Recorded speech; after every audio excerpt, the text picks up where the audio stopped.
ہم نے تو دکانیں بنائی ہوئی ہیں.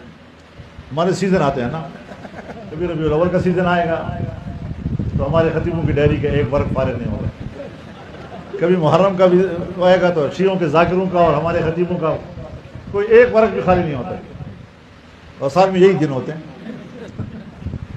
اور ہم معاشرے کو تقسیم کرتے ہیں. سب سے بڑا مجاہد وہ ہے کہ جو نکل کر بریلوی پہ تنقید کرے اور بریلوی نکل کر دیوبندی پہ تنقید کرے, شیعہ سنی پہ کرے اور سنی شیعہ پہ کرے.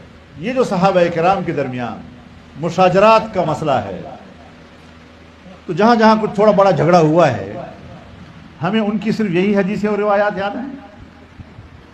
ہم نے صرف جھگڑے والی روایات پڑھی اور سیکھی ہیں؟ کیا ان کے درمیان مودت اور اعتماد اور باہمی تعاون اور محبت کے روایات موجود نہیں ہیں؟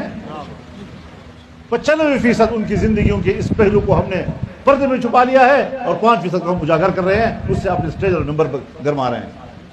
اس لیے ہمیں ذرا لوگوں میں ان چیزوں کو سامنے لانا چاہیے جس سے فتنہ و فساد تو برپا نہ ہو. اصلاح عقیدہ کا مسئلہ, یہ تو دعوت کا میدان ہے. دعوت کے میدان میں دلیل کی طاقت سے بات کی جاتی ہے, شائستہ انداز گفتگو کے ساتھ. ادفع باللتی ہی احسن, شائستہ انداز کے ساتھ دفاع کیا کرو. ادعو الی سبیل ربک بالحکمہ والموعظۃ الحسنہ, اللہ کے راستے کی طرف لوگوں کو بلاؤ, دانائی کے ساتھ بلاؤ, شائستہ انداز گفتگو کے ساتھ بلاؤ. وجادلہم باللتی ہی احسن, جدال یہ کبھی ذریعہ دعوت نہیں ہے. لیکن جب داعی دعوت دے رہا ہے اور جس کو دعوت دی جا رہی ہے, اگر ان کے بیچ میں تنازع کھڑا ہو گیا, ان کے بیچ میں الجھن آ گئی, تو ایسی الجھن کے موقع پر آپ نے لاٹھی نہیں اٹھانی, آپ نے خنجر نہیں اٹھانا, آپ نے بندوق نہیں اٹھانا, اس جھگڑے کو بھی شائستہ انداز کے ساتھ حل کرو.